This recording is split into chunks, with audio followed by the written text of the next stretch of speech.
สบายดีพี่น้องเด้อมื้อนี้เขาได้ถือโอกาสมาทางเรียบสายภูเขาควายพี่น้องเลยและสิถ่ายวิวงามๆให้พี่น้องเบิ่งแบบเรียบภูเขาควายพี่น้องมื้อนี้มาฮับเอาเครื่องน้ำเพิ่นอยู่บ้านนั่นนี่แหละพี่น้องบ้านพลไห้ว่าซั่นพี่น้องนี่มาสิถ่ายให้เบิ่งพี่น้องดินแถวนี้คือยังเป้าว่างขนาดพี่น้องเลยผู้ใดมักแบบชีวิตแบบอยู่ทงไห้ทงนานี่ถ้ามีทุนมีฮอนนี่มาใช้ชีวิตอยู่พี่ก็คักได้นี่เนาะ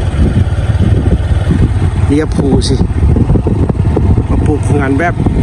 ซิวๆอยู่พี่ก็คักได้นี่พี่น้องเอ้ยผู้ใดอยู่บ้านนี่คือว่าทิวทัศน์งามวิวสุดยอดดีพี่น้องเอ้ยแถวนี้นะ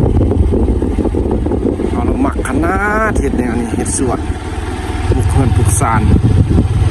เทียงนาน้อยปลาสเม็กก็มีหน่อไม้ไล่ก็มีวิวบรรยากาศตอนเช้าได้นี่พี่น้องตอนนี้เมื่อวานนี้เป็นตอนแรงเมื่อวานนี้นะอันนี้เอาเช้า9 โมงถ้าเป็นมือเช้าๆคักๆนี่นะหมอกกุ้มงามๆพวกนั้น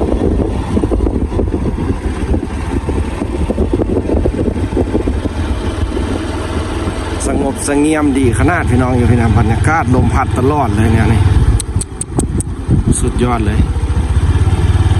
หมู่บ้านกสิอยู่ทางหน้าแถวตีนภูโอ้หัวหาวก็งามขนาดนะกสิดูขนาดเจ้าของเห็ดสวนนี่ก็ได้งามคักอีหลี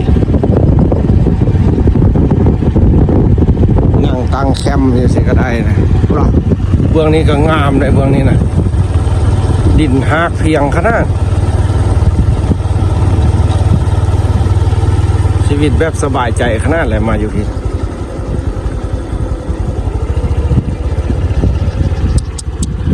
สุดยอดเลยสุดยอดเลยอันใดหนทางอย่างเข้ามาอีกเนี่ยโธ่ยังบอกว่าเลยแหละจะเป็นราคาเป็นเงินเป็นทองขนาดแถวนี้ทงนาบ่มีพี่น้องแถวนี้นะบ่คือบ้านเขาทงนาเขาจักน้อยฮะนี่ส่วนใหญ่จะเป็นแต่ภูป่า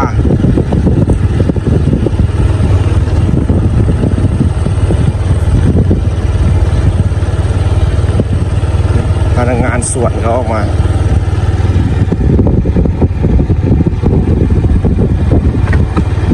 ถูกหัวประตูสวน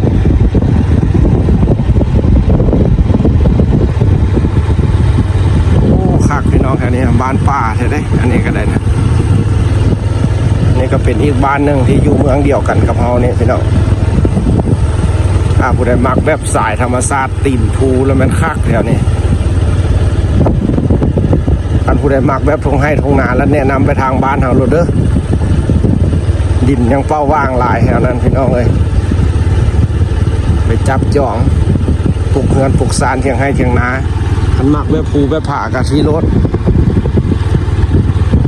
มักน้ำใสๆสะอาดเย็นๆแล้วมันแถวนี้ตีนภูท่านมักแบบปูป่าห้องให้ทงนาแล้วไปทางเขาคักอันนี้ก็เป็นหมู่บ้านนี่นะพี่น้องหมู่บ้านกับโบได้เจริญอย่างดอกพี่น้องหมู่บ้านกับหมู่บ้านธรรมดาน้อยเส้นทางก็เป็นอย่างสิละแบบยังเป็นดังเดิมขนาดพี่น้องเลยดิแล้วคืออยู่เมืองไทยเพิ่นบอกว่าเส้นทางอินแบบนี้นี่หาเบิ่งได้ยากล่ะถ้าโดนไปนี่แล้วแม่นบ่มีล่ะแม่นแท้ได้พี่น้องหาเบิ่งเด้อเฮาสิถ่ายไว้เบิ่งอัพไว้เบิ่งใน YouTube พี่น้องเลยอีกโดนไปนี่โบเห็นแท้ได้เส้นทางแบบนี้นะบรรยากาศแบบนี้นะต่อไปก็ชิมีแต่เงินแต่ซาน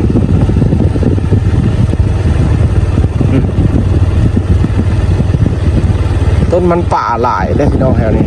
เงินคนจะน้อยพี่น้องแถวนี้นะบ้านคนจะน้อยส่วนใหญ่จะเลี้ยงทรัพย์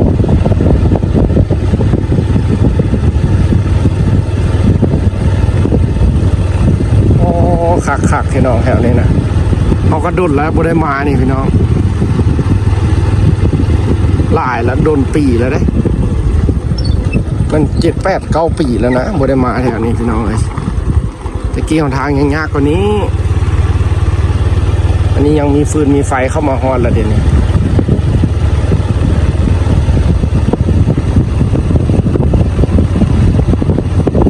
สิพาขี่เบิ่งพี่น้องหมู่บ้าน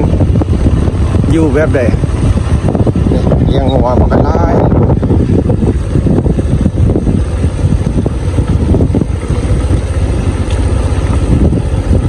พูดได้มากแล้วแม่นี่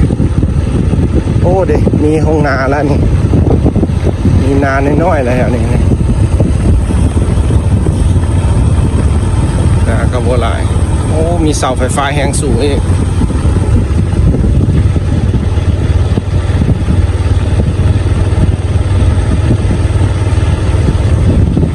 แบบนี้แหละพี่น้องชีวิตบ้านนอกนะอยู่สบายยามมื้อเว้นสิไปเวียกนี่นะเกี่ยวข้าวไปให้ไปสวนคนสิมาเฮือนมาซานก็เป็นตอนยามแรงพุ่นล่ะพี่น้องเอ้ยบ้านน้ำอ่างเมืองทุรคมแขวงเวียงจันทน์พี่น้อง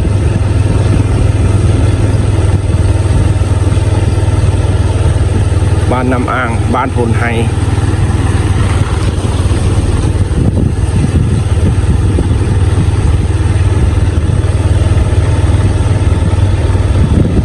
หน้าเนี่ยก็สิเป็นซอยไปบ้านพลไฮได้นี่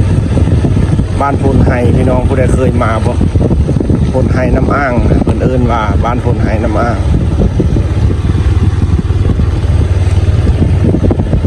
นี่หมู่บ้านสิเป็นจังซี่ได้พี่น้องโอ้คักแท้รถใหญ่นี่บ่เฮ็ดดอกลาก็มีแต่รถไถนาขุดจิรอจินายคักแล้วนี่น้องนั่นหมู่บ้านไปสิ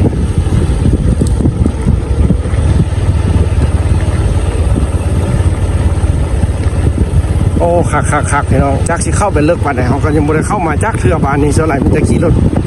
ก่ายมาพี่น้องมาเอาเครื่องเอาอย่างบ่สีเพิ่นฟ้ากันนะอันนี้มาแล้วค่อยมาเอาคักพี่น้องเอ้ย